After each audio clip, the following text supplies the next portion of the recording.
Hi everyone, it's Jaden. Welcome back to my channel. Today's video, I'm going to be talking about the 5 phases of your adrenal fatigue recovery. This is what I experienced, and this is how I came back from my health crash. So I really gave it some thought and broke it down to 5 different phases, and this could help you recognize what phase you're in your recovery and what things you should and should not do during these phases. Again, I'm not a medical doctor or a trained therapist, so please consult with your own health professional before taking on any health advice. I'm sharing my experience with you to hopefully help you on your research and your recovery journey. I really hope you subscribe to my channel and help me grow, and as well as liking my videos if you're liking what I'm sharing, and also share my videos with people who you think might benefit from the information that I'm putting out. Clicking the like and commenting really helps my video in the YouTube algorithm. I would really appreciate you guys hitting the like button and also commenting on my videos as well. Okay, so let's get right into the video. So phase 1 of the adrenal fatigue recovery would be the phase where you are bedridden, you have zero energy, you're having panic attacks, anxiety attacks, heart palpitations, all the symptoms, all the really severe symptoms that I've mentioned on my channel. You can go ahead and check those videos out if you haven't. You don't have any extra energy to do anything else. You probably have barely the energy to sit up in your bed without just collapsing.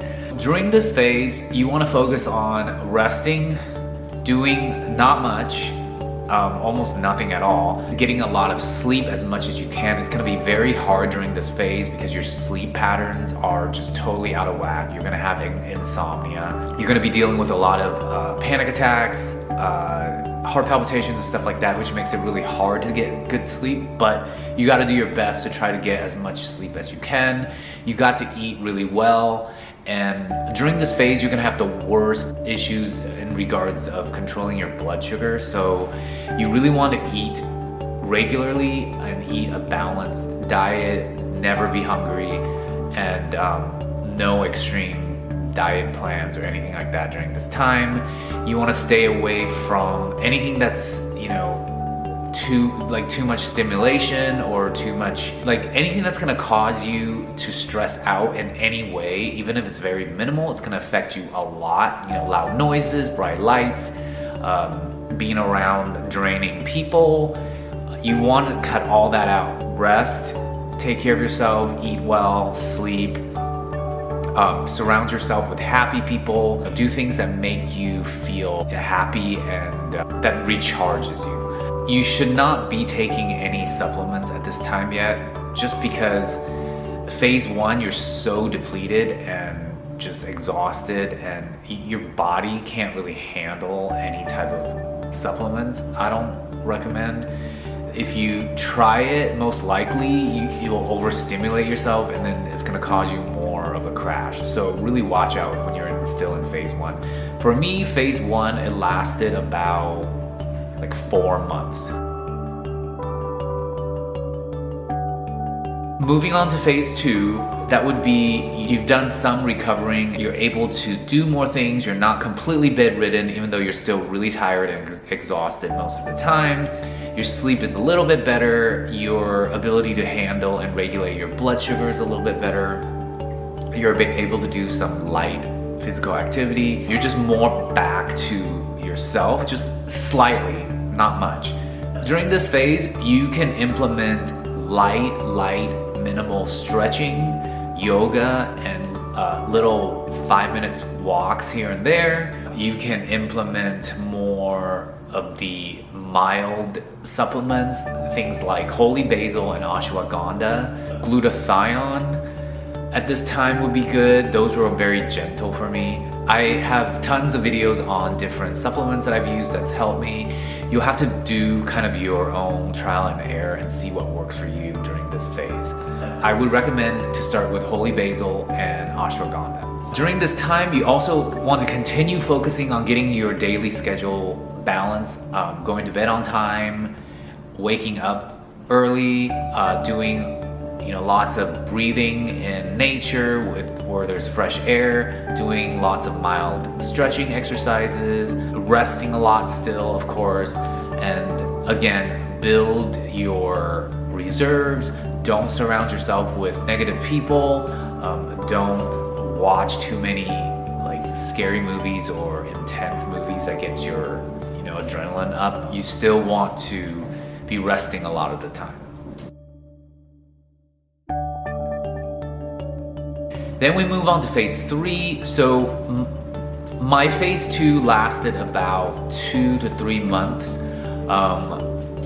And after 2 to 3 months of phase 2, I gradually moved into phase 3. Phase 3 is a major milestone because you will go from feeling completely hopeless to that sense of seeing the light at the end of the tunnel. This is where you will get a surge of your old self again. You'll feel like, wow, like I'm feeling like I used to. Time to time, you'll get these little periods where you feel really good. Phase 3 is a very dangerous phase because it's the phase that you start to feel somewhat good. So it's very tempting for you to start doing like, oh, let me get back to my workouts full on, and let me get on the diet to shed the extra pounds that I've gained because I wasn't doing anything for the last 6 months. Take on all these new things. It's a bad idea usually because usually from my experience and from all the people I've talked to, you'll jump back and forth in phase 3 and phase 2 for quite a few months. And sometimes up to like a year, because this is a phase that you have to really adjust your activity levels, your supplements. Again, trial and error. So if you overdo yourself, you're gonna be back in phase 2 again. You're gonna go back and forth for a while. If you are very well prepared and you have a lot of information, then you might be able to go through this phase a lot faster. Phase 3, you will want to start implementing more exercise that are, you can start doing light workouts, longer walks. You can start experimenting with more vitamins. During this phase, your body has built up some vitality, so you can handle the vitamins that are slightly, have the stronger effects. Go ahead and try some adrenal support blends, like things like ginseng. If your body's strong enough to handle these supplements now, it will help you get even better. But again, if you're still not quite there and you take something that's too harsh, it might set you back. If you gained weight during your recovery, this is a good time to start very gradually implementing, a workout regimen and a diet that, I don't mean diet like a trendy diet. I mean like just a nutrition program that will allow you to gradually lose weight and maintain a healthy body weight for your size.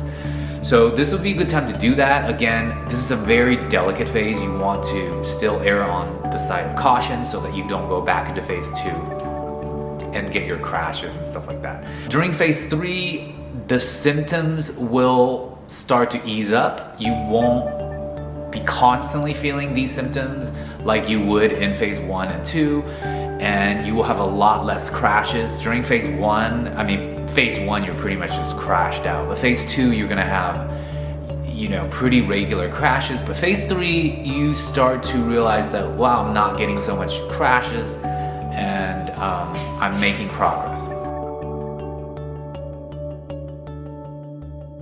You've made it through phase 1, 2, and 3, and now you're in phase 4. This is a very rewarding phase. This is a phase where you're able to do even more physical activity, you have more energy, your sleep is starting to somewhat go back to normal. Most of your symptoms are gonna ease up a lot.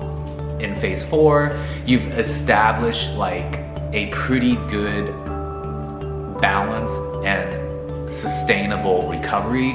So when you reach phase 4, you're not gonna be, going back and forth and crashing much. Maybe once in a while, but not much. Because you've now rebuilt yourself to where you have more resiliency in your body and your vitality's back. Your sex drive will start to return. During phase 1 and 2, and even sometimes 3, your sex drive's really whacked, and sex during those phases could actually lead you to having a crash. During phase 4, I found that I was able to start doing pretty respectable workouts, though not as often as I used to before I had my health crash, and I was able to be on a balanced calorie diet. I didn't have to eat all the time anymore. My ability to regulate blood sugar was back. You're not at 100% on any of these categories, but you are much closer to your optimal self. In phase 4, this is when I also started to feel the desire to socialize, and I could handle more stimulation, like watching more, intense movies and stuff like that, being more excited and not getting that weird feeling of like, oh shit, I'm gonna like crash if I get too excited. And that feeling is definitely present during phase 1, 2, and 3. During phase 4, you're also gonna feel a lot of periods where you're just like, wow, I'm myself again. You'll hit pockets where you've like completely forgotten that you are going through this health recovery journey. Pockets, again, not all the time, but you're starting to see that light at the end of the tunnel even brighter, and that you are closer. Phase 4 is a good time to really implement things that are reflective. So that was when I started to really write a program for myself that I was gonna, really dedicate myself to. At that time, I had told myself that I was gonna make a huge lifestyle change and implement all kinds of stuff into my life from having this awful experience. And so that's what I did, which is what then got me into phase 5. Phase 5, there's two sub-phases to phase 5 for me. So the first part of phase 5 it's that you've made full recovery. You don't really have any of the symptoms anymore. And if you do, they're very light and it wouldn't really, bother you. You're pretty much back to normal. Your sex drive, your sexual performance, your exercise ability, your ability to socialize, handle stress is pretty much back to 100%, given that you might get drained a lot easier than you did before the whole health crash. So we'll just put it this way, during this first part of phase 5, you probably are back, but you don't have reserves. You just wouldn't have that extra tank that's there if you're trying to pull like a all-nighter or something like that. This is still a phase where you don't want to, do any kind of extreme overexhaustion. This is a phase where you can now kind of push yourself. Push yourself in workouts, in your sports if you play. You could go ahead and just get real excited, and just really watch it still. But your body's now gonna give you the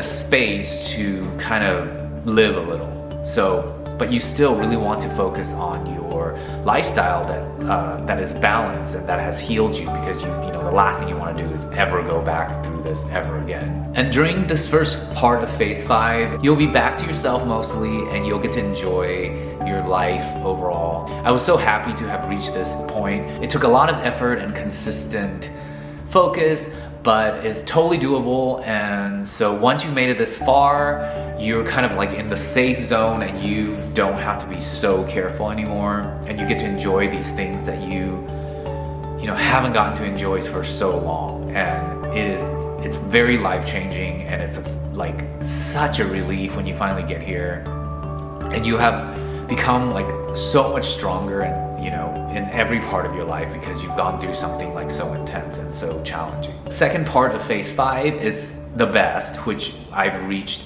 about anywhere between the 17th month to the 19th month. I finally reached like this final phase where you're starting to get the reserve tank as well. So you're back to yourself. You are, your emotions are kind of refreshed. You're not tainted by anxiety and panic so much anymore. You can do things that are really exciting. You can push yourself in your workouts and play sports, play music, be excited, laugh, scream, be angry sometimes, eat like pretty balanced and normal, and not having to worry about blood sugar issues much. You can, be around tons of people and, have a lot of stimulations, and it's not gonna make you crash anymore. You feel like if some traumatic stress hits you, you have the reserves now to handle it. Now, you still wouldn't want to go and abuse yourself like you did years past to get you the health crash, of course, but you have the privilege now to handle some extra stress if you need to. I'm planning to stay in this phase and really continue my new lifestyle change and rebuild myself the best way I can for a good while, and let myself naturally kind of move into the next phase of my life, and then I'll really feel like I've fully gone through this healing recovery, and that it'd be something that's truly in the past, and it'll be a memorable experience that I went through and that I came out the other side of. I really hope you guys got some good information from this video, and that it could bring you some ease and information on your own recovery journey. Let me know down in the comments how your recovery journey is going. I would love to know. And any questions that you have for me on my recovery. I really hope you guys get here, because for me it was so rewarding and relieving, and I just hope that you guys could feel that relief, those of you who are going through the health crash and recovery journey. Again, totally possible. You just have to take it one step at a time and do the right things. Thanks for watching my video. If you haven't subscribed, please don't forget to click my subscribe button and help me grow my channel. I look forward to seeing you in the next video. Have a great rest of Sunday, or wherever you are. Maybe it's Monday. I'll see you next time. Bye.